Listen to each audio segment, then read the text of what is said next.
Hello everyone, welcome to the SBL YouTube revision class powered by IIC Lakshya. SBL, I think it's one of the most interesting subjects that I've ever come across. And who am I? My name is Janki J. Panchal. I'm a fellow member with ACCA and I'm teaching all the subjects of ACCA from past 10 years, right? And that's why I'm saying this is the most interesting subject that I've ever come across in my journey of teaching ACCA subjects. SBL, the name stands for Strategic Business Leadership. Now, you'll ask me why do I like this subject? See, when we finish our course, when we finish our professional course like ACCA, we end up looking for the future prospects in terms of earning financials, right? Earning money. And it can be through various reasons or various channels. You can start working with someone, you can start being employed by someone, you can start your own business, right? Any of these. And in both of these decisions, at some point of time, you will end up making strategic choices, right? Maybe when you are employed under someone, maybe you would not be making such strategic choices at a certain point of time.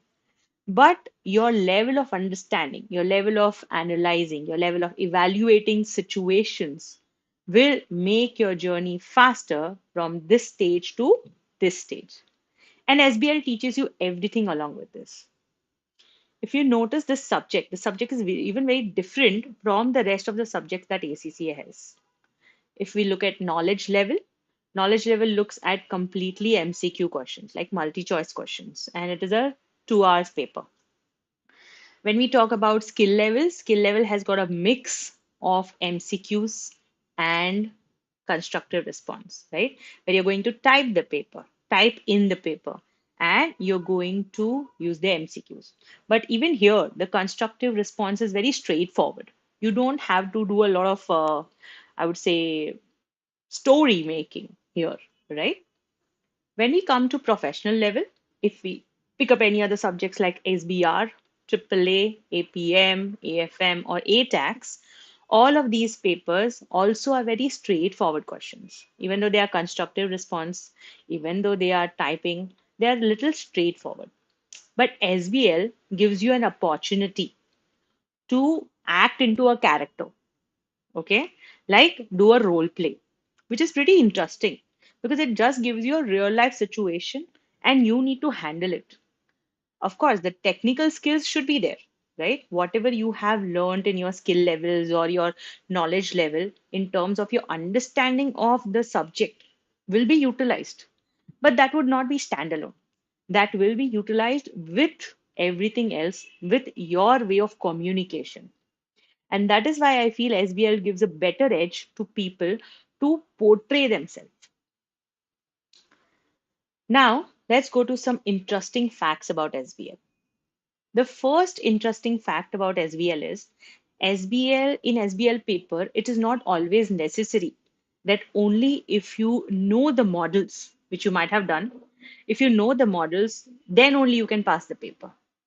Your answers can be as good as the justification, but the justification comes from as good as you understand or have a knowledge for the topics, right? So, if you think that you have got into SBL and maybe you have not started studying, or maybe you started studying, but just like your any other paper, you have just gone through the study material that is given maybe on the ACCA Study Hub or any other study platform, and you think you'll pass your paper with that, I have got less hopes, right? SBL paper is more like swimming. Why? Because for swimming, you actually need to get into the water to understand it, right? And SBL is the same. If you're just going to do the models, if you're just going to take the theoretical knowledge, God bless you, but I don't think you will pass. SBL needs your understanding. SBL needs your justification. SBL needs your evaluation and analysis knowledge to pass the paper, right? And this is what is expected out of a student who is giving the SBL paper.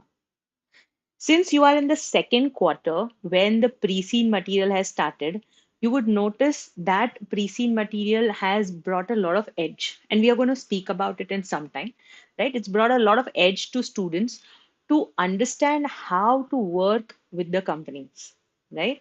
And to understand the industry before. I mean, why do you think ACCA would give you some study material before actually giving the question paper? Why would they do it, right? It's just there because they are not focusing on just the theoretical knowledge that you understand, but many more things. And in this program that I'm going to do with you, which is today, 1st of November, tomorrow, 2nd of November, and day after tomorrow, 3rd of November, I am going to help you understand SBL from a bird's eye view. Obviously, if you are one of the students who have taken classes with me in Indian Institute of Commerce Lakshya, you know that our model studies have already finished long time ago. And we have solved every question and every scenario and every industry that was possible. But if you are a student who is on self-study or maybe from any other institute and watching this video, you will get a bird's eye view of how to deal with SBL paper. And I would like to, and I would hope that I justify as much as possible here, right? So let's start.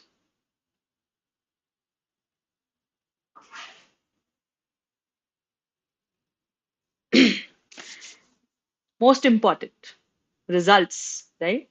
Every child, every student that I know, first thing that he or she works for is the result, right? Whenever you get your result, the first thing you see is pass or fail. Anything else comes later, right? I've just portrayed 3 quarters results to show you how moderately SBL papers have been passed by students. So in March 2023, student passed 50%, June 51%, September 50%. So if you see, the rapport is more or less same, right? Even after the pre-seen material came, which was in September, there were not a lot of students who have the results have not changed drastically. It has just been same, right? Some students who have got a misconception that pre-seen material is their channel to pass the paper and they might get high pass percentage, that is incorrect, right?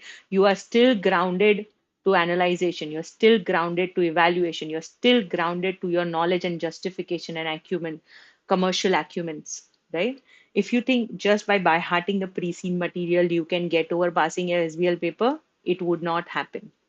And in this program of 3 days, I'm going to help you know what you can expect, what you cannot expect, and how you should approach a paper. Everything will be shown to you, but as I said, from a bird's eye view.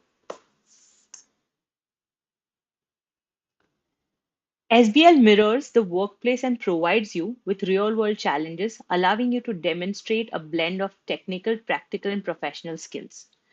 Working through the EPSM module, either before you start or alongside your studies, is going to be a blessing, right? As I said, there is going to be a role play, right? Why there is a role play here? Because in your exam question, you would be acting as one of the person who is on the maybe like on the higher tactical level or on the strategic level, right? You might be playing a character of maybe a consultant, maybe an analyst, maybe a director of the company, maybe a CFO of the company, but someone who has got certain authority, right? So SBL mirrors the real world challenges that a person on that level has to abide by. EPSM, you must have heard of it if you're a ACCA student, right? Ethics Professional Skill Module. If any of you have finished it, well and good. But if you have not finished it, you know what? Finish it after your SBL paper. Why? Because it is technically difficult now to focus on EPSM and on your SBL paper. We just have 1 month, right? So we should use it on SBL. Of course, students who have finished the EPSM module, well and good, because it has given you a good insight into ethics, into professionalism, which are two important areas of education for passing your SBL paper. But if you have not done it, please don't think that is the end of the world. You will be able to pass provided you follow the pointers that I'm giving you, right? I'm not saying that these are the only pointers you got to follow, right? But this will definitely push you to the journey of passing the paper. Now, since I'm talking about this, let me just tell you one thing. In my last exam, and in the last September 2023, there were too many students who do follow me on other social media platforms, and students who are definitely students whom I have taught. They did come up, and by God's grace, there was a good result. But students who did not clear the paper, there were a lot of people who did not clear the paper with 46, 47, 48, 49, and 50s. Like, different, the students who were from 46 to 50, they all did have certain things which were not correct for them, right? It's not always, I mean, if you ask me, students who are between 46 and 50, they all have put on the same efforts. Honestly, they put the same efforts, right? But sometimes a proper communication, a proper circle of information, a proper detailing has not been done, with which a student ends up failing. It's not like a student who has got 4 marks less than 50 marks is anything less in terms of knowledge or attitude. That person must have worked harder, or maybe harder than the 50 marker, but that person failed to demonstrate it correctly. In SBL, there are two things which are very important. One, you need to sink into the character that you are in the question. And two, you need to give full, complete information, right? Don't give half answers. Don't give unexplained answers. Don't just put the pointers as justification. You know, there are so many people that I come across, they still use the same kind of language, the same kind of attitude for writing SBL paper that they have used either for skill level papers or also for graduation level papers, right? Where they keep on, if I check one paper, I see that they keep on writing pointers. If it's a 12-mark question, they'll write and give me 12 points, right? But here your 12 points are not significant. Here in SBL, your justification of 3 points would be enough, provided you justified it correctly. So SBL is, as I said, interesting, different, right? If you treat it as any other paper, I don't know if you can justify it, right? I would not say if you can pass it or not, but definitely I can say you cannot justify the paper, right? So when you're giving this paper, no, make sure that you are justifying a full circle of information. Always remember, full circle of information should be provided. You should start with what you're writing with a clarity in mind and put it properly in the answer. Don't just write half answers. Don't write pointers. You will not get marks for it, honestly, right? So keep that in mind. This gives you an insight into professional skills that you can apply in your examination and in the workplace. How does the exam structure work? In case one case study, one scenario where the pre-seed material is already given to you would be worth 100 marks. Each task will require the candidate to prepare a briefing paper or write a report, draft a letter, draft an email, presentation slide, or one more, which I think I've forgotten to mention in here, is press articles, right? These are some types of questions that can be asked to you.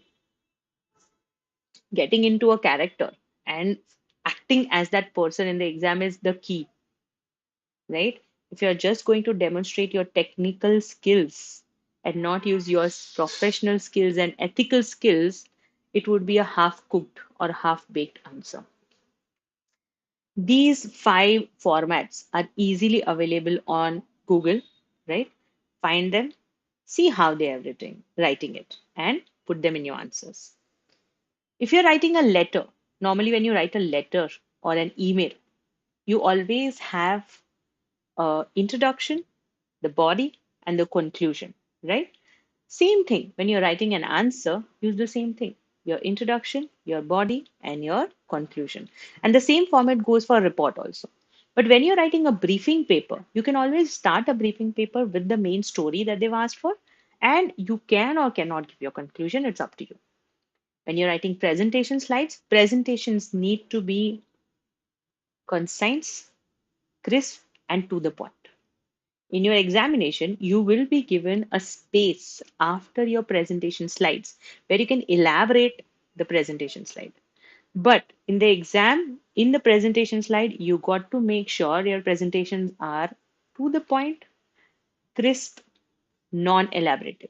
Just giving a one-liner and explaining it in the notes part. Okay. These are, so basically, I'll just tell you one thing. One case study worth 80 marks, right? Sorry, 100 marks.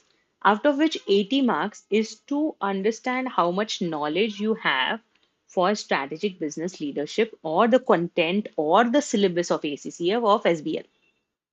The other 20 marks do come from these 5 pointers, which is analysis. How good are you analyzing a situation that is given in the scenario, in the pre-scene material? Commercial acumen, how much do you know about the industry? Well, that does not mean that you need to, once you get your pre-scene material, you just go on digging into too much technical details about the industry. That is just not required. But you should know the industry pretty well, right? For example, last time in the exam, there was aviation industry. If this time hotel industry comes, then you should know what works or what functions in a hotel, right? If we talk about hotel industry, you should know that it is something that promotes tourism. It promotes a short-term stay for people who want to go to other cities or other countries or other towns for work purpose, business purpose. You should know that the disruptive technology to hotel industry can be, any platform that is selling house stays or villa stays. You should know that there is a lot of employment that hotel industry gives to people. There are different kind of services that hotels do provide, sometimes food and beverages, sometimes just the stay, etc. Commercial acumen has to be something, again, from the bird's eye view. Don't go too depth into it. It's just not required, right? Communication. I always tell my students, communicate well. Don't expect others to understand your half or one-liners. They would not do it, right? If you are communicating well, and how, I'll tell you how to communicate well, actually. Let me finish this. Communication would help you end to end give an answer, right? If I'm explaining you something, but I give you half explanation, you might understand nothing or something, or you might understand something which is incorrect, right? So this can happen. Communication can improvise with you all practicing simple things by yourself. How can you do it? You read a newspaper, you read an article, or you read something which is from ACCA Study Hub, for example, and tell it to anyone who is near you. Ask them, did you understand it? If they do, that means your communication is good. If you communicate well verbally, you can put it in the answer properly. And that is 100% sure. If you don't communicate a thing properly, you cannot put it in the answer properly. So make sure that whatever you are saying, because when you say, you think, right? So when you're thinking, when you're saying things, assure that the same thing is going to the other person whom you're saying, right? Communication needs to be clear. Evaluation, evaluate the situation. What is the problem in the organization? How the organization can improvise. Evaluate that situation and talk over it. And skepticism. This is something that you will require because when you are talking about or when you are acting as someone from the top level management, you might be in a dilemma of how to deal with circumstances. Let me give you an example to this. For example, I am a manager or I'm a head of department for opening a branch of a chemical industry in a densely forest area, which is worth 20 acres. Now, if I do that, the disadvantage is I'm going to end up cutting a lot of trees. I'm going to affect heavily the flora and fauna. People in the surrounding vicinity might be unhappy with the situation. So, as a head of department, what should I do? Should I not make that decision? But if I don't make that decision, what happens? There might be chances that the wealth that is to be increased might not be increased, right? There might be a situation where people who are waiting for us to increase their share value might not get their returns. The people from whom we have taken loans to make these decisions might not be happy. So, what would be the other option here? The other option is if we are going to do open up the factory that we intend to, we do it. But along with it, we assure that the people in the vicinity are getting employed. We get them good sanitation facility. We get them good education facility, right? Something that can set off. Obviously, the loss is the loss, but something that can reduce the loss to a level can be done. On the other hand, there might be environmental groups who would be unhappy with this. How to handle them? Maybe we can plant more trees. Maybe we can surround the fence with a lot of trees. Maybe we can take a barren land and pledge to grow trees there. Set off, right? Skepticism is required to understand how the situation's depth is, how the situation will affect you, right? These things are expected out of you when you're writing an answer. As I said, if you just copy paste what is in your brain in terms of the technical knowledge, if you pick up pestle, for example, or Porter's five forces, or anything else, any other models, and just put them and think, oh well, I did it so well, forgot analyzing, but I remembered, I mugged it up, and I copy pasted it. Honestly, it will not work. It will just not work for SBL. You need to relate. You need to get into the situation. You need to sink in as a role player and then start working on it.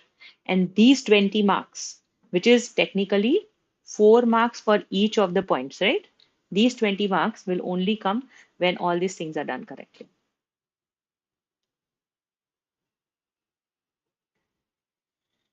Aim of the introduction of pre-seen material. Why did ACCA start pre-seen material? I mean, what is the need, yeah? Exams were going well, right?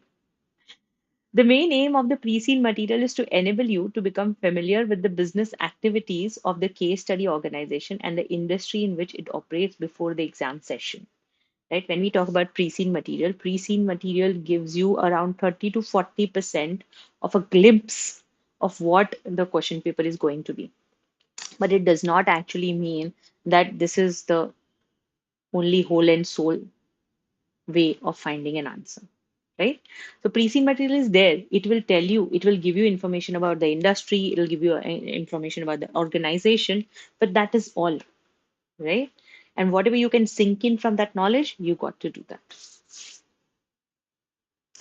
It gives you familiarity with important and contextual info included in the pre-scene, will help you to better understand and apply the further information that will be provided in the exhibits in the SBL exam.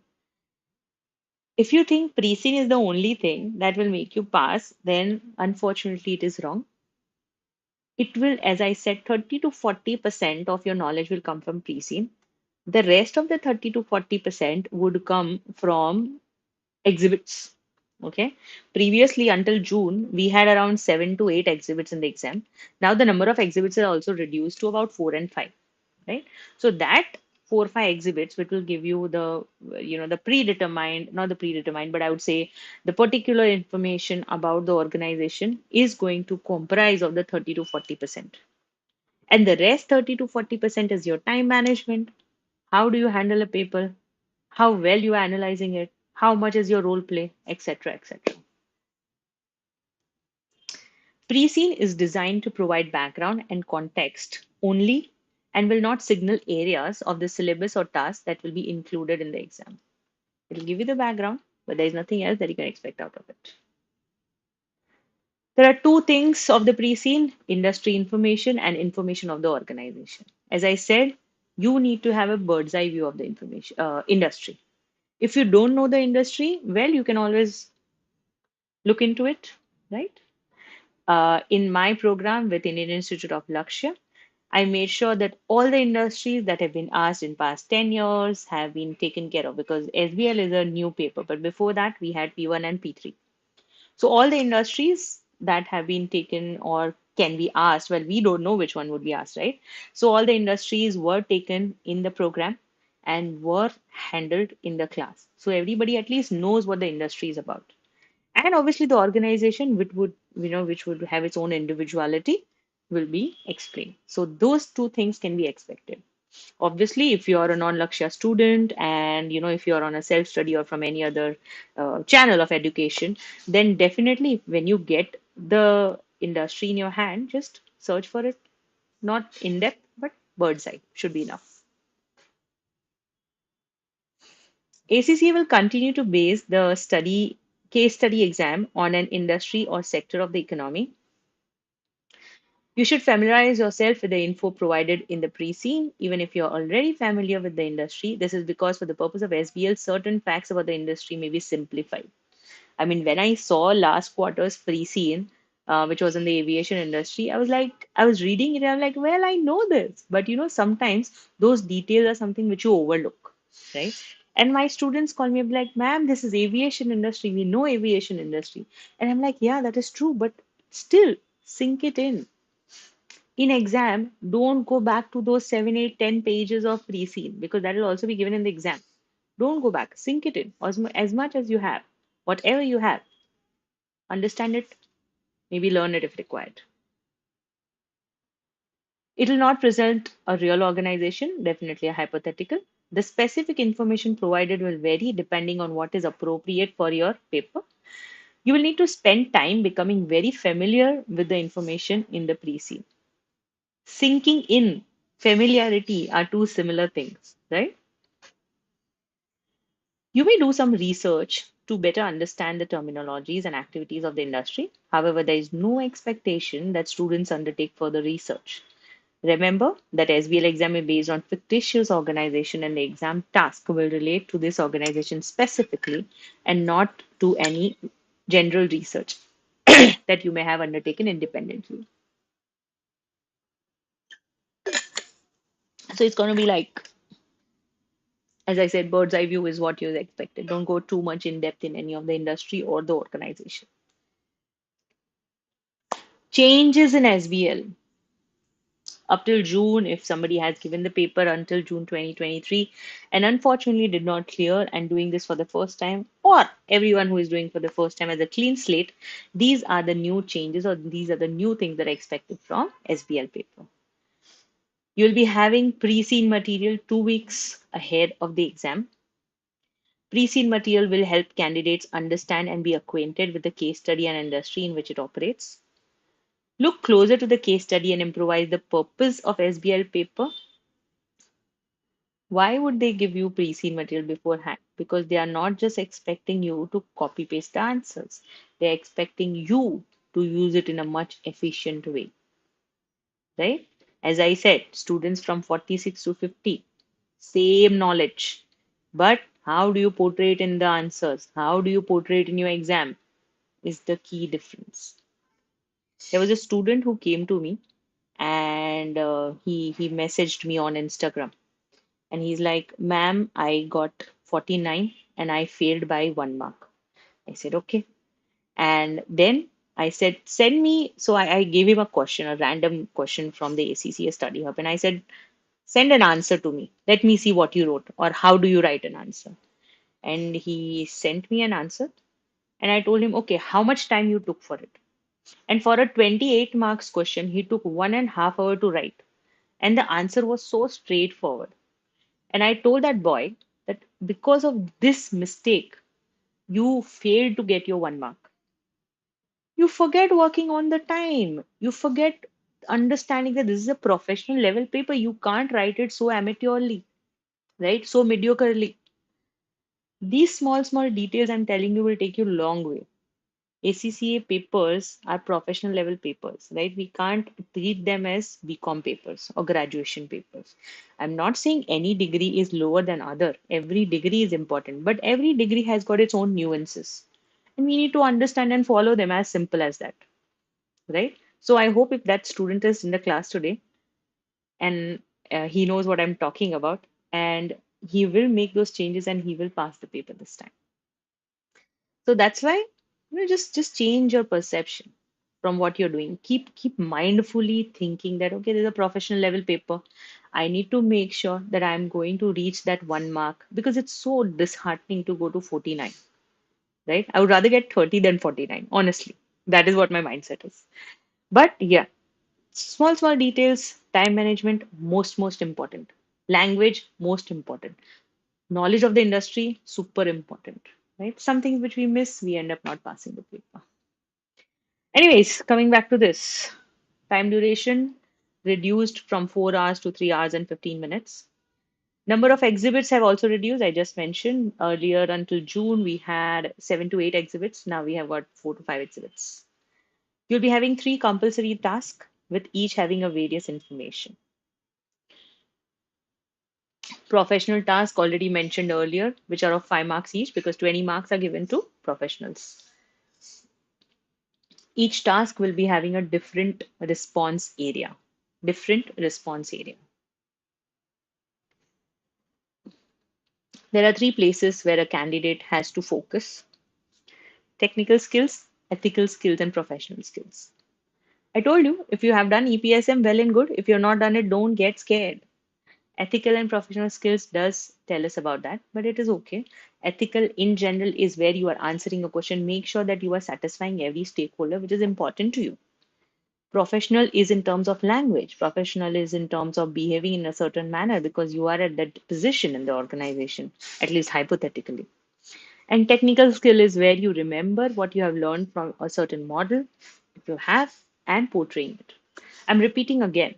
If you are going to copy paste the model as it is, for example, if you are taking Porter's 5 forces, Michael Porter's 5 forces, and whatever is the generic understanding, you copy paste it into the answer, don't expect to pass with that answer.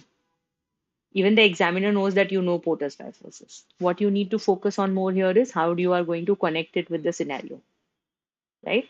More about connection, more about evaluation, more about analyzation, not just a general question. Okay. Core areas of learning: governance, risk and strategy, organizational control, change management, and innovation. In this quarter's program, I'm going to talk about change management. I have picked up 2 topics which are more or less related to change management. If you want to see something on Porter's 5 forces and PEST, you need to see my last quarter's video. I know students who have not done EPSM would be like, why is she showing EPSM so many times? But yeah, well, EPSM, if you have done it, well and good. It is going to give you that kind of push in terms of understanding the professional and ethics modules knowledge, bringing it over to your SBL paper. If you're not done it, I said it's not such a, if you're not done it, not done it, right? It's no point doing it right now. Finish it after your SBL paper. Because for passing your ACCA, becoming a member, also you will need your EPSM. It's a 20 hours program. I'm sure you can do it, not a biggie. It has got a good role in passing the SBL paper because it gives you a good understanding and in-depth understanding, a real life situation for ethics and professional areas. What should you not do? So important, yeah. What should you not do? Everybody will tell you what to do. I'm telling you what you should not do. Avoid extensive additional research into the industry. I told you, when you get an industry, have a bird's eye view. Don't get into it. It's not just required. Okay. Avoid speculating on areas of the syllabus that will be examined based on the pre-scene. Sometimes some information in the pre-scene is very prominent. You pick it up, right? But don't try to overdo on those things. Don't try to overthink of what can happen. Otherwise, you will be in that anxiety of what will be asked in the exam. You should take micro steps once you get your pre-seed material. Understand the pre-seed material proper, the same industry that it has. Okay, for example, if it's hotel industry, the example that I gave you earlier, look for questions of hotel industry. Read them once. If you have time, do a mock based on it. Simple, that's it. Don't overdo things. Don't over exaggerate once you get the pre-seed material. I know some students drop me a message on Instagram saying, we have got the pre-scene and we have got a lot of information from this X, Y, Z, X, Y, Z. I do understand, but speculating it a lot might change your focus from what you're supposed to do. You're supposed to assure that you sink into the information. You're supposed to assure that you know all the technical knowledge. You're supposed to assure that you are going to be well versed with the ethics and professionals when the paper comes, right? Because the spontaneity that you need in the exam when the paper comes to you is a different thing. And getting hyper or anxious before the paper is just not going to help you, right? I've seen students, in fact, who are very hyper, very anxious before the exam. Once they get the paper, they go numb for some time, right? That spontaneity goes away sometimes, which is not very good for them. Avoid using pre-seen material as the main source of material for answering the exam task. That is not just the only thing you got to do. The exhibit provides on the exam day must be used also. I mean, there are four exhibits, right, which will be giving you individual information on certain things. Use them properly. Avoid reading the pre-seen for the first time just before the exam. If you do this, I'm telling you, God bless you for that. Seriously. Like I would technically disown my student if somebody does that. Because pre-seed material need to be utilized mindfully, efficiently, and well before the exams. I mean, 2 days before the exam, if you end up opening the pre-seed, I don't know what you're going to sink in, how familiar you're going to be with it. Avoid spending too much time on the pre-seed at the expense of revising areas of the syllabus and completing practice mock exams. Mock exams are so important for you.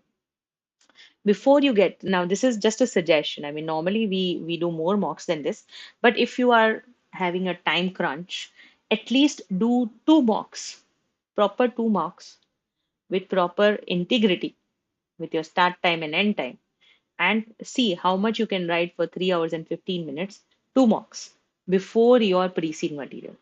And after your pre-seed material, if you get a relevant industry, which mock is available on the ACCA CBE platform, then solve that mock also. Okay. But mocks are so important for you. Mocks gives you the edge of spontaneity because when you see a question, when you read the task, only then you will know what you're supposed to write. So that will give you. Mock also gives you a lot of time management skills. And mock also makes you understand what is your reality. So it gives you a reality check also, right? When you write, like I had a student I told who sent me a thing. For 28 marks, he took 1.5 hours or so. And before even I getting to him, he was messaging me back. He's like, I took a lot of time. I'm like, yeah, good. You got your own reality check. So mock gives you all these things. Students technically who don't give the mocks don't have or have a thin chance of passing the paper. If they do pass a paper, that is might be with a fluke. Okay, but I think 95% of the students, I would say 99% of the students that I know have been passing the paper provided they give enough amount of marks. I would personally suggest, like with Lakshya, we have so our teaching is already finished. We are currently doing practice questions and mock papers. After this, Lakshya students are going to do 5 to 6 mock papers, right? And there will be like 4 mock papers before the pre-sim and 1 mock paper after the pre-sim. So I don't know what is the time that you are remaining with or how much studies you are left with. But if you are left with some, then you should do 2 mocks and 1 mock, at least 3 mocks. If you can't, at least 2 mocks. But do. Mock gives you a reality check. Time management, super important.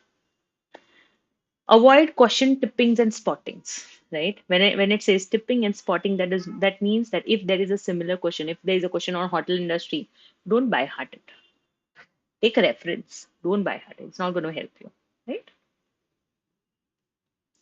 Explaining and solving questions based on each elements of the ACCA syllabus. What are we going to do in the revision program? We are going to take elements from the ACCA syllabus. I told you we are going to do it on change management. And like today, I'm going to explain you both the topics. Tomorrow, I'm going to do one question each, which is obviously not a big question, but like a 25, 28 marker question from both the topics that I'm going to explain today. And day after tomorrow, I'm going to do a 100 marker mock. Okay.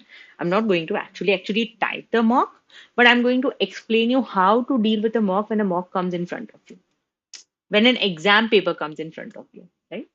So this is how we are going to work. And I'm super excited to get you on board for this. And I hope this really brings knowledge addition to you. And as I said, this is free from IIC Lakshya. If you have any other friends who are still doing ACCA, SBL paper and want to learn more or get education or get knowledge, which is based, definitely they can join for this class and the upcoming classes also. So give me 1 minute. I'll just switch over to the next one.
Change management, something that every company, I would say, is facing.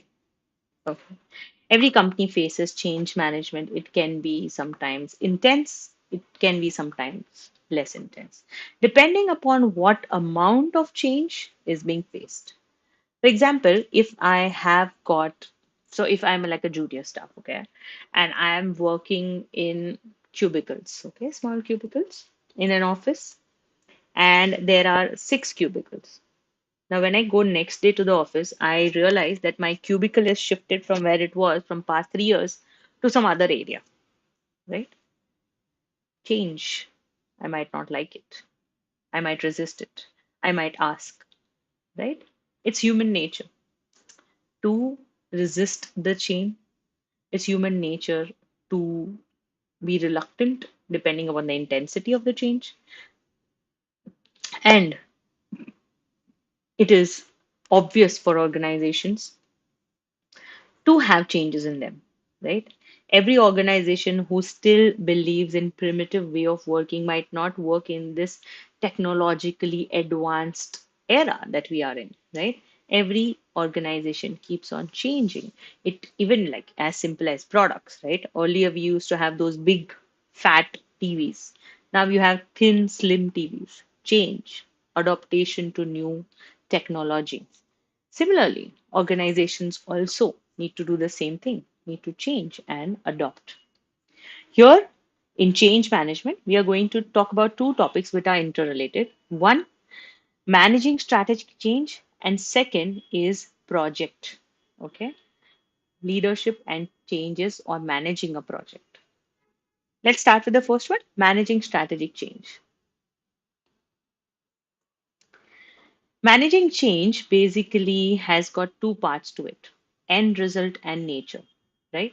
Now, whenever things are to be changed, there are two ways in which things are changed. Let me just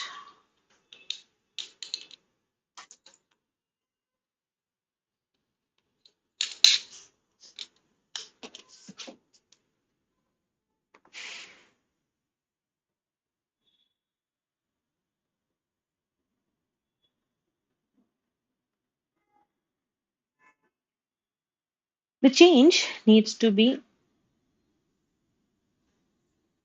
assessed on two parts. One, one is the nature, right? Nature can be incremental. That means it can be slowly increasing or slowly progressing. And Big Bang. Big Bang is something which is a sudden or a quick one.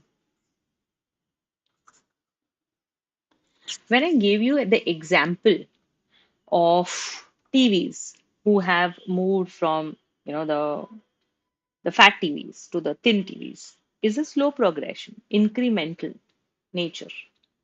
In COVID-19, when everybody moved from offline or physical education to online education, it was a sudden change, Big Bang. Just an example of it. Transformation. Transformation is where there is a complete makeover.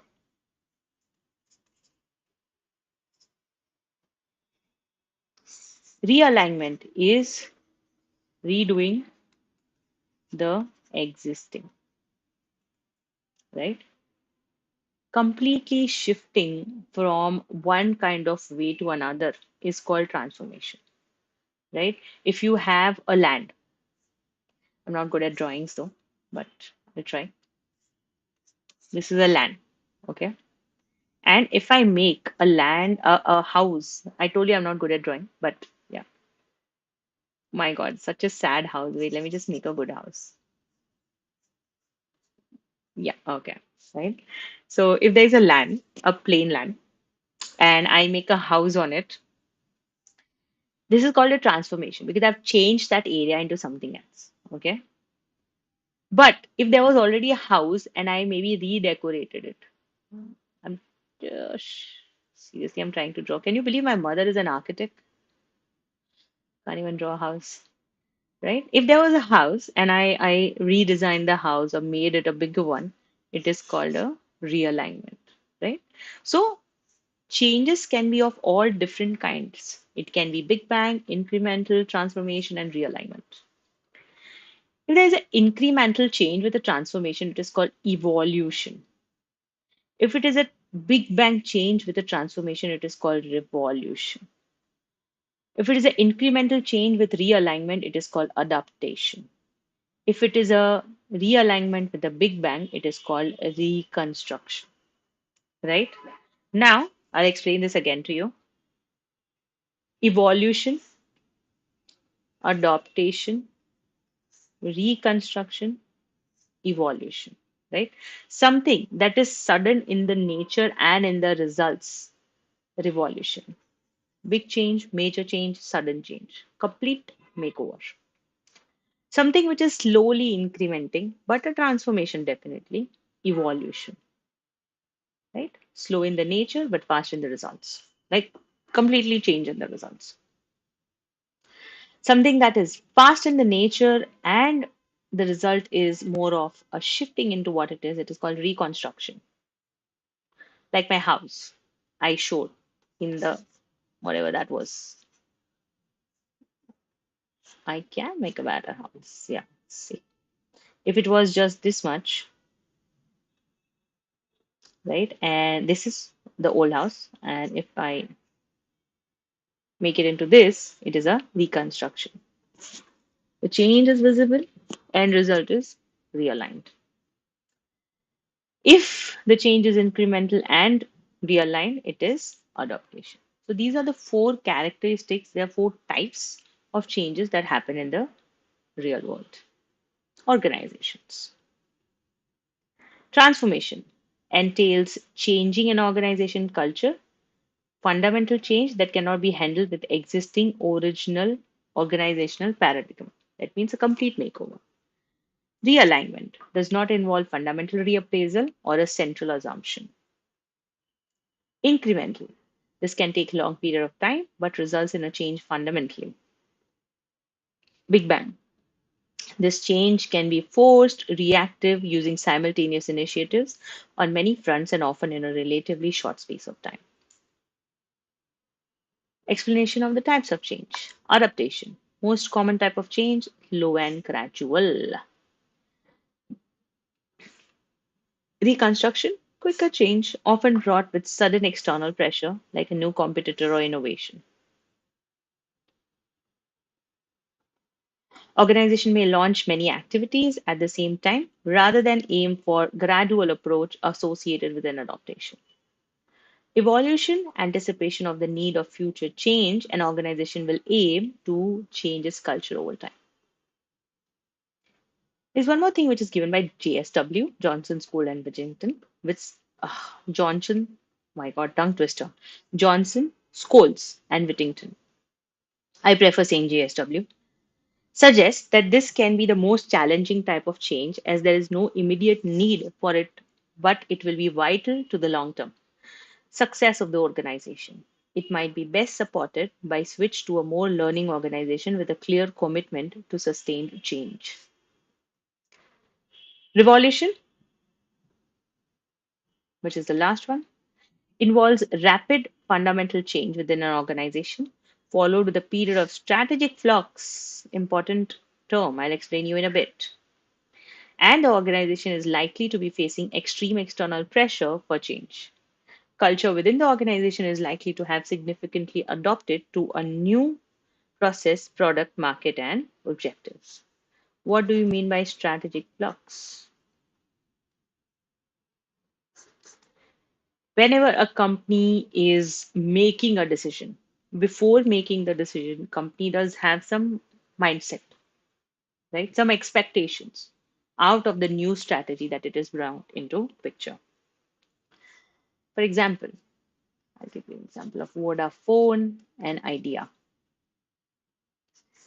Two big, giant network providers in India, mobile network providers they are, right?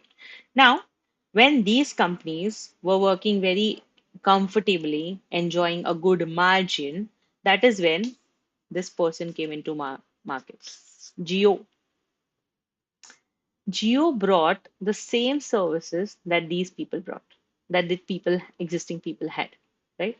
But their prices were very low. The amount of data, internet data that they used to give was very high. It was a strategic flux for these two big giant mobile companies in India, right? What did happen after that? There was a round of flux, and then these two companies merged, right? Strategic flux is where whatever the company has expected for upcoming quarter or period or years does not happen as per their expectations, and that is where a revolution needs to be taken. Like a merger of two competitors was an extreme decision that was made because of a external pressure of Geo, right? Without this change in culture, the change will usually fail. Many new initiatives are likely to be launched simultaneously in order to reverse the organization's direction. Resistance to change is the action taken by individuals and groups when they perceive that a change that is occurring is a threat to them. Resistance to change, which is another topic, talks about the resistance that I just spoke when I was talking about this topic, change management, right? Every time as humans, not machines, machines don't resist nothing. They just need their repairs and maintenance.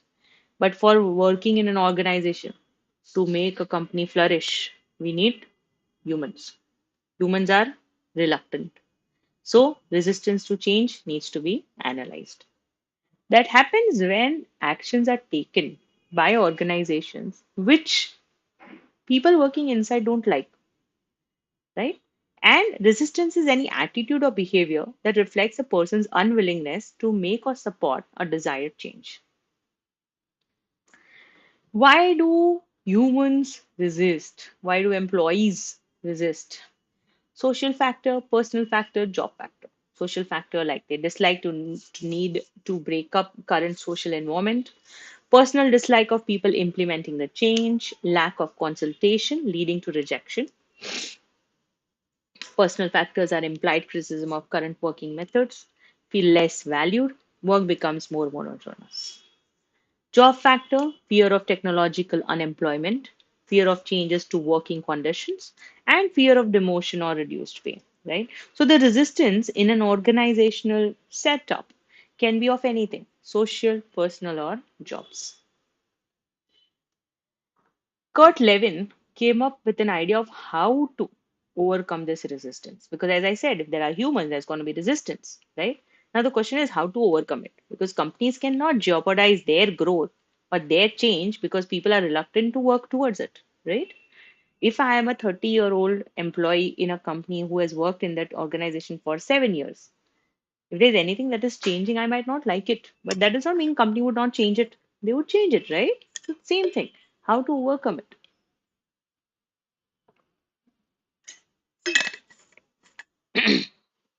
So this fellow, Kurt Levin, very good author, says that employees should be unfreezed, changed, and refreezed. The process of changing entails creating the perception that a change is needed, then moving towards the new desired level of behavior, and finally solidifying that new behavior as the norm. Look at this ice cube. Unfreeze, let it melt, change it, refreeze it. Let's take a simple example. I have an office in the heart of the city and have 20 employees. Okay.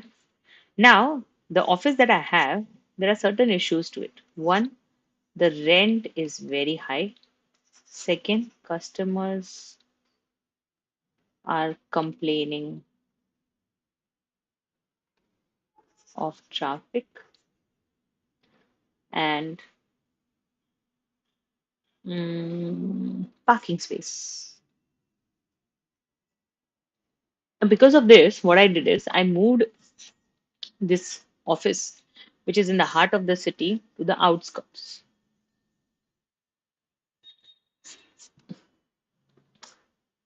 The question here is how to deal with this 20 employees. They might not be happy coming out skirts of the city. It might be time consuming. It is very costly maybe for them, right? And they've been comfortable in this and now they have to shift, right?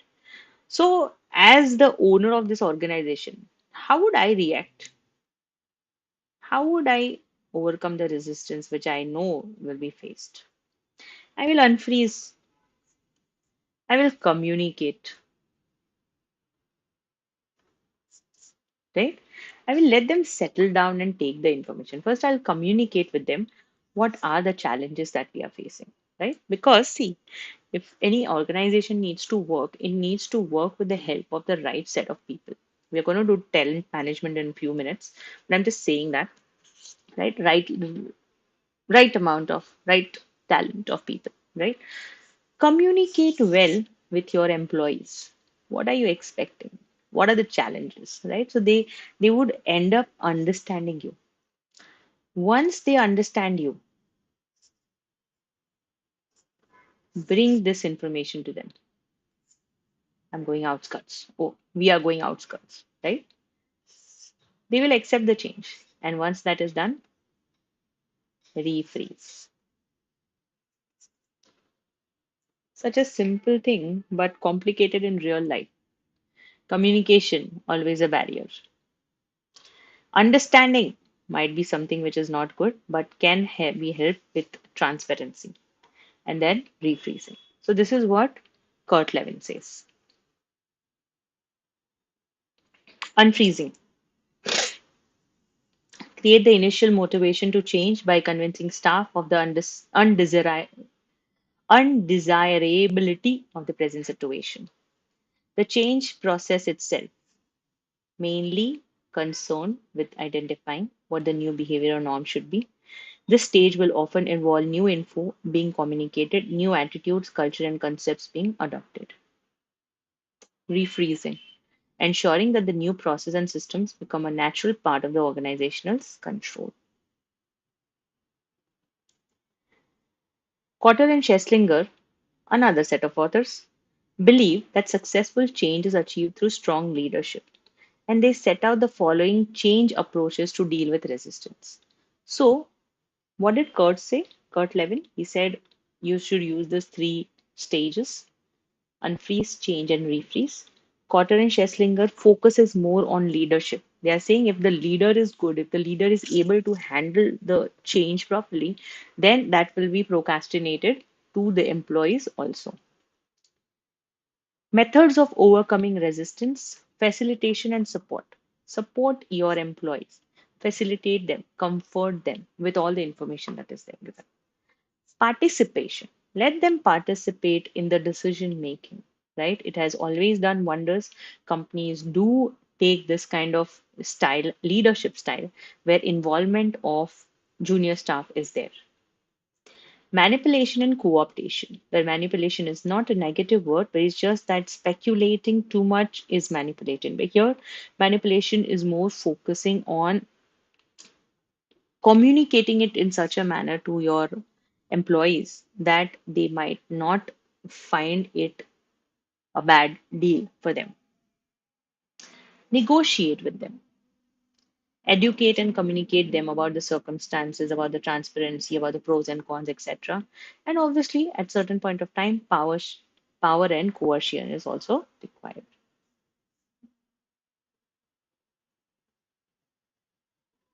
There is one more author, Bologan and Hope Haley. There is no off the shelf approach that will work on all organizations. And it is very true, right? Every organization cannot work off the shelf because every organization has got its own set of people, different diversity of people, ethnicity, genders, cultures. So, it's not like one size fit all models will be used. So their approach is more contextual approach, Bologan and Hope Haley's. There are a number of contextual features that should be considered before an implementation approach for the change is determined. Organizational context change. What change are contextual for the organization, right? Now, these are the changes that the company mostly deals with, like design choice, path, start point, style, intervention, and roles. These are certain things that companies can change, right? And it totally depends upon how much power who has, how much time you have to make that change, what is the scope of change, how much is the preservation of the change that will happen, what is the different diversity that you are handling, what is the capability of your employees to get the change, what is the capacity of the change that will happen, and how are your employees ready or acceptable to the changes, right? So, according to Bologan and Hope Haley, companies cannot work with one kind of set model, but companies need to understand that there are various things that they have to do to assure that the changes are made in the correct manner.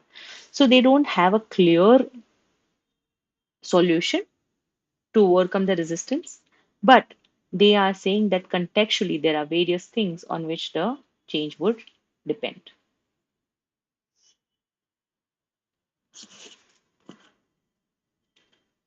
Kaleidoscope has three rings, as already mentioned here.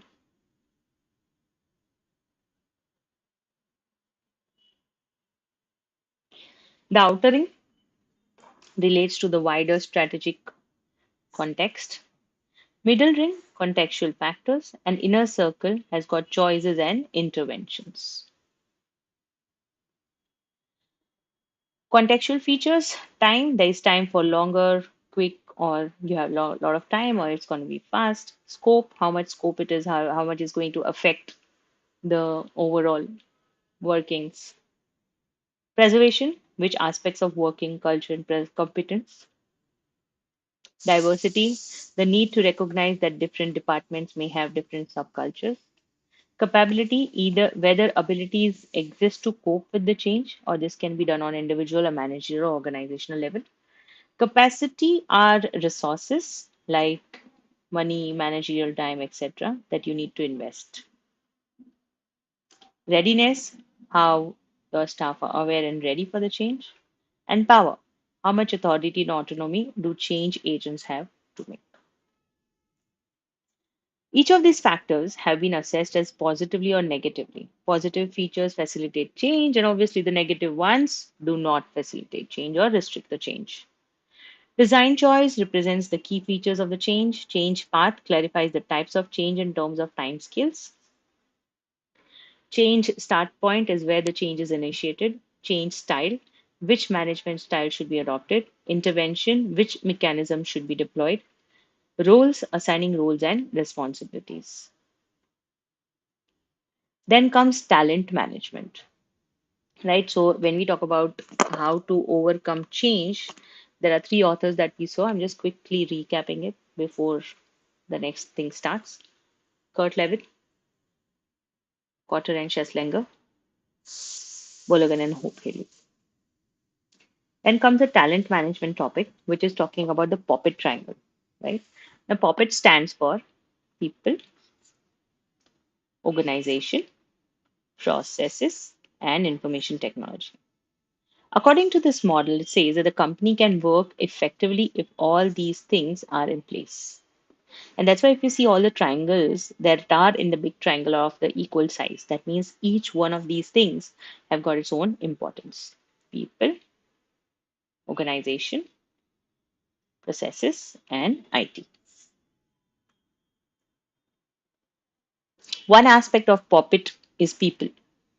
There is growing evidence that people are key determinants of an organization structure, and that is very true, right? There are so many companies that we know with the owners of the companies, right? I know Amazon because of Jeff Bezos. I know Tesla because of Elon Musk. I know Facebook because of Mark Zuckerberg. I know Reliance because of Ambani. I know Tata's because of Ratan Tata, right? People, right people that have brought or made wonders to organizations. And that is why Popit's one most important aspect is people. The key to making this a success is a talent management. Companies should assure that they're picking up the right people and using them up for their organization. Talent management is an organization's commitment to identify, recruit, engage, retain, and develop the most talented and superior employees valued by the organization. Key element of the talent management are that people are seen as a major source of competitive advantage and their training and development is seen as an investment, not at cost. Recruiting staff based on potential cultural fits. Learning is seen as essential and embedded in the organization as a means of coping with change. You know why? Because all these things, if you're finding out the right talent, but if you're not nurturing it, if you're not training it, if you're not preserving it, unfortunately, it just goes away somewhere else, right? Employees have the expectations that they will learn and change and retain as necessary as strategy demands. The development and training of their staff is seen as key part of the manager's role. Changes outside the organization are reflected in changes to training, controls, and rewards. And human resource implications are controlled as a part of the program. Of course, when we talk about sharing information about talented employees, it should be shared across the organization. So everybody who are in the organization do understand the talent that they have in it. Tracking the career path also for employees is a good way of promoting the talent, right? If a manager is trying to suppress the key effectiveness of the people that it holds, unfortunately, that would not bring out the talent, right? If I'm working in an organization and I'm very well, I'm very well versed or I'm very spontaneous to crises that happen in the organization, but my manager does not support me, my manager does not let me grow, right? Despite of so much responsibility that I take, I would not be happy in that organization. I'll just switch over, right? Same thing. If your subordinates are not open to your growth, unfortunately, they lose a very important talent, right? And obviously, people do switch over to places where they feel that they are more deserving, right? So that is all about managing strategic changes. I'm just going to switch over the slide for a minute and we are going to read at project management.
Let's start with the next and the last topic for today, which is leading and managing projects. Now, whenever we are talking about companies and when we are talking about change management, right? Or when we are talking about changes, this is something which is directly related to projects also. Projects are sometimes, projects are sometimes which are taken up for short term. And if they are successful, they are run for a longer period of time.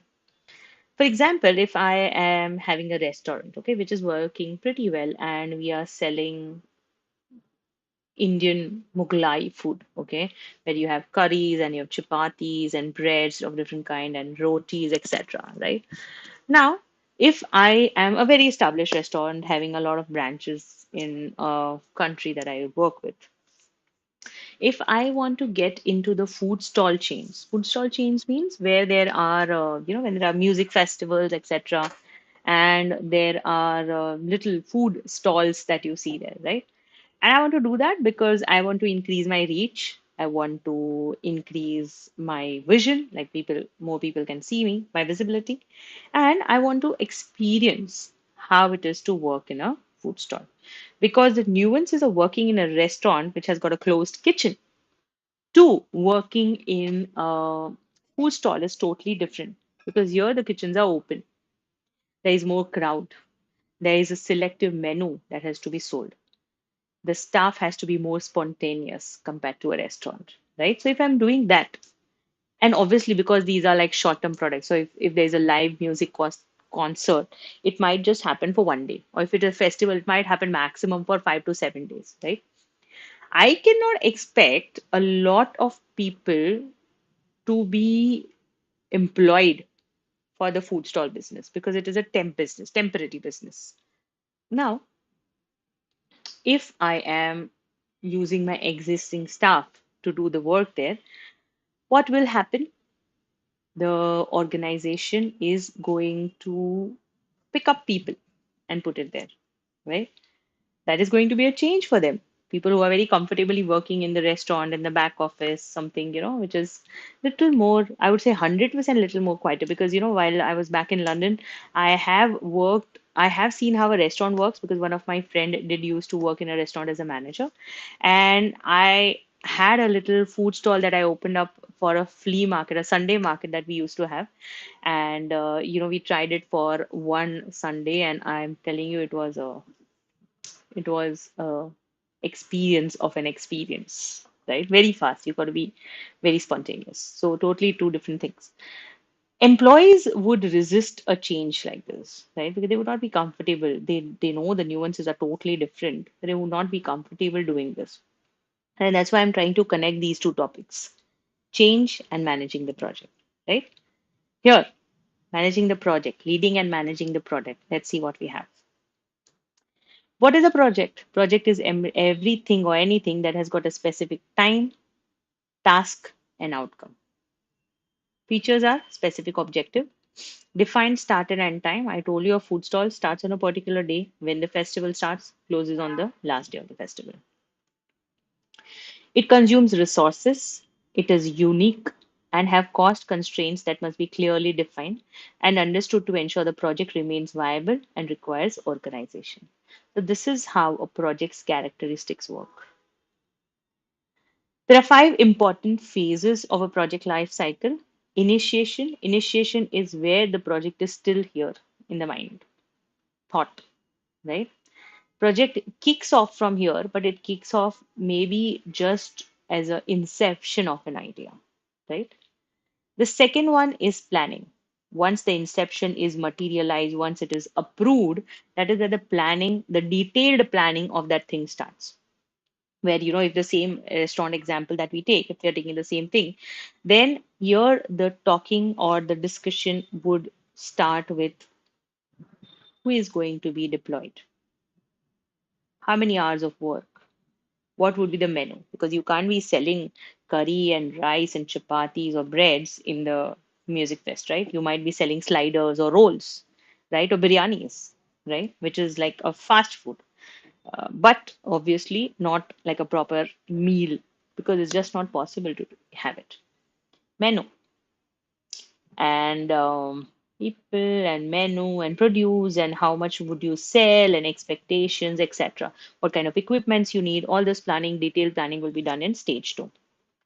Execution. is when you get the stuff actually done. You hire those people, you make that menu, you bring those equipments, you book the stall, all this execution. Monitoring is something which is done while the execution is going on, or can actually done while and also after, right? After the work is finished, you take up feedback, right? Right? That is where the monitoring will start. There would be a supervisor who is going to check on you, check on the project, how it is going, how it's functioning. Maybe if it's a 5 days project, first day we might fumble in the food stall, right? There's a scarcity of certain items, maybe chapatis or maybe breads, or there is no enough chicken curry, or there is not enough biryani, whatever, right? Monitoring.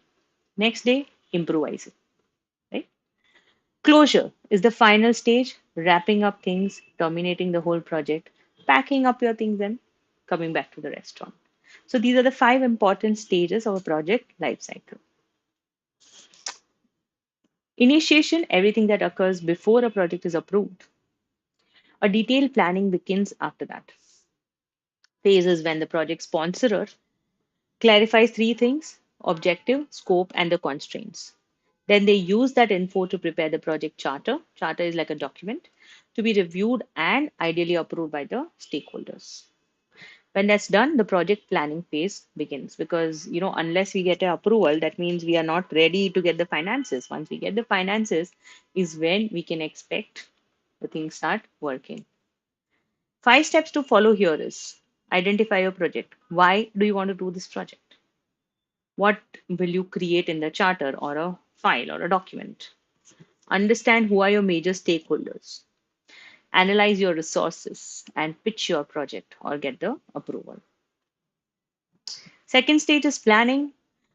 Important because they provide a shared vision of what the project aims to accomplish. Understanding keeps the team working together and to achieve project's goal and deliver excellent results.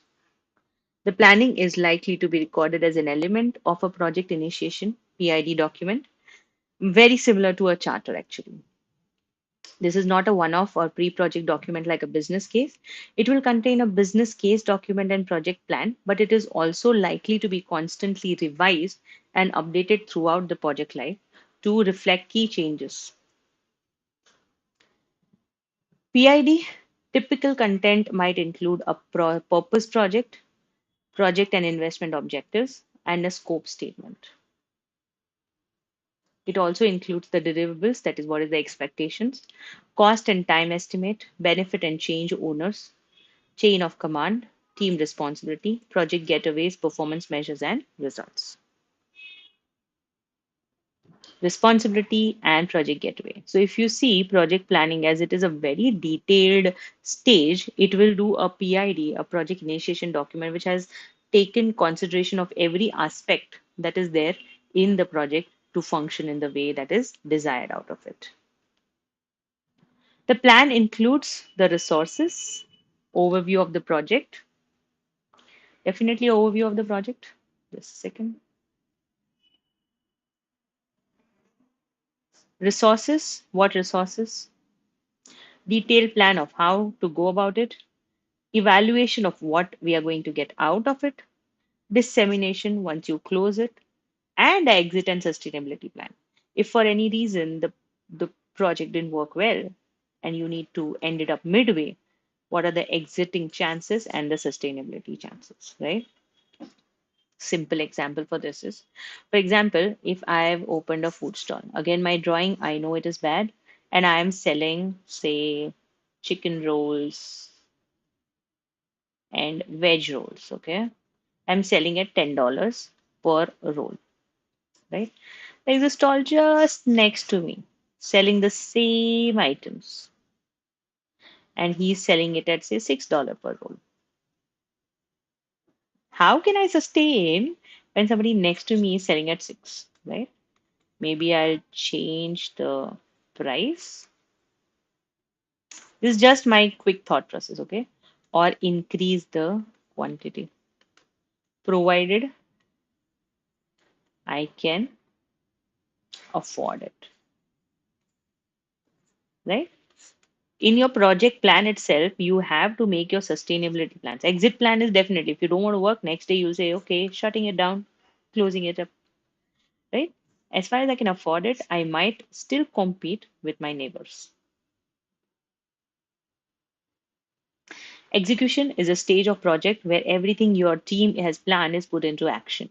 Your team does everything it can to get projects off on the right foot. To execute project correctly below, things need to be working smoothly, which is the matrix structure. That means a proper interdisciplinary and cross organizational reporting lines. Because when we talk about a project, there might be different people coming from different departments and working over towards the project, right? Team members, a variety of team members are required, like a specialist, a representative, monitor, change manager, or a problem solver. Sponsor is a person who is a facilitator. He's the one who directs the team, okay, and he's the one who is going to get the maximum profits or loss out of it. Sometimes the sponsor is also the one who is going to be financially involved in the project. Manager is the one who is going to take care of the day-to-day basis. The sponsor is the director who directs into a certain direction. Manager is the one who is going to do a detailed day-to-day activity on the direction that the sponsor is giving. Many changes might be faced in a project like environmental, internal, and changes in project constraint. The one that I explained you was a external or an environmental change. How to manage a project change, reallocate your resources, reconsider your goals, negotiate or consider of slippage problems. I think most of this was covered with my simple example that I gave, right? I can reduce the price, I can increase the quantity, or I can shut down. I can reallocate, shut down, reconsider my goals, reduce my margin, negotiate with the project sponsor to reduce the price or increase the quantity. Consideration of slippage problem. There might be, the goal is very important actually. If the sponsor has a vision of reach and visibility more than the profit he or she earns, then he might let the food stall still run, right? Monitoring and control. Management monitoring and control means actively reviewing the status of your project as it proceeds, evaluating potential obstacles, and implementing necessary changes. During this phase, organizations need to juggle several responsibilities, including keeping to the schedule and staying within the budget. Control the process of gathering and analyzing project data to keep the cost and schedule on track. So, controlling and monitoring always goes hand in hand. Monitoring is looking at it, controlling is assuring that it is sticking to the initial plan of cost and expenses. Activities under the umbrella of controls can be aligning of projects with portfolio, collab on initial project schedules, project budgeting and forecasting, monitoring project cost, feedback and reporting, and optimizing project strategies to enable better outcomes in the future. Completion is the stage when the whole project is completed. It includes the final phases like the acceptance of the product, final analysis, experience assurance, and final project resolutions. These points are summarized as project conclusions because at the end, what you do is you look back and see how the things have worked. Closure also has got a certain checklist of things that needs to be shut down officially, right? Like once you're closing a project, it needs to be assured that the baseline of objective is achieved, any unaddressed issued unnoted down, and what are the lessons that are learned from the whole project lifecycle. Because once a project completes is where a company gets a PPR, post project review, right? And a post project review is moreover like an internal feedback that organization gets for the work that it has done for all the days of the project that it functioned. This PPR helps an organization to self reflect, okay, a retrospective effect on itself to see how the company has done comparing to the expectations that the company had. The aim is to identify and understand what went well, what went badly in the project, and to feed lessons learned back into the project management standards with the aim to improving subsequent project manager in the organization. It typically involves disbanding the team and tying up loose ends, performance review, determination of lessons learned, and former closure. There is one more review that happens at the completion stage, which is called PIR, post implementation review. And this review or feedback is done by the external environment or by the customers who have actually used your products. Without a PIR, a business cannot demonstrate that its investments in the project was worthwhile. PIRs can sometimes be an ongoing element of project management that may be used as project gateways to examine changes implemented to date. It also allows the actual users of the product an opportunity to use and experience the product and service and to feedback their observations into a formal review. The review will not discuss strategies for fixing or addressing identified faults, but it is also making recommendations on how to avoid these faults in the future. Right? So PIR or PPR, both of them are a part of project completion. PPR is a internal feedback. PIR is a external feedback. Both of them are super essential for an organization to understand how they have performed from the eyes of people inside the company and obviously from the from the customer's point of view, right? So that brings us to the end of project management. Let's do a quick recap of what we did today. Okay, so first we understood what SBL is, and that part was very important for you, right? Then we looked at two elements of the syllabus which were related to change management, right? One is the proper strategic change, and second is the project management, right? Tomorrow, what are we going to do? We are going to do two technical skills. So what I want to do tomorrow is I want to make sure that I'm first bringing out something which you're comfortable with, which is your technical skills, right? Picking up information, putting them. You are good with it. I know. If you have reached professional level, I know you're very good with that, right? So tomorrow I'm going to take one question each from both the topics that we have done today. And we would be looking at the scenario, which is not a very huge scenario, small scenario, looking at the scenario, and we are going to analyze the answer, right? I'm not going to technically type the answer for you because it's no point, right? But I'm going to help you how to write the answer. The answer also mentioned, I'm going to read them out also for you. But the whole idea of how to use, what to use, how to evaluate, how to analyze. Those things are what I'm going to show in my tomorrow's class. Okay. So please join me tomorrow also at 2 p.m. Indian Standard Time for English SBL YouTube revision powered by IIC Lakshya. And if you want to learn in Hindi, I do it in the early mornings, not early morning, the late mornings at 11 a.m. Indian Standard Time. So I'll see you guys tomorrow. All the best. Keep studying. Bye bye.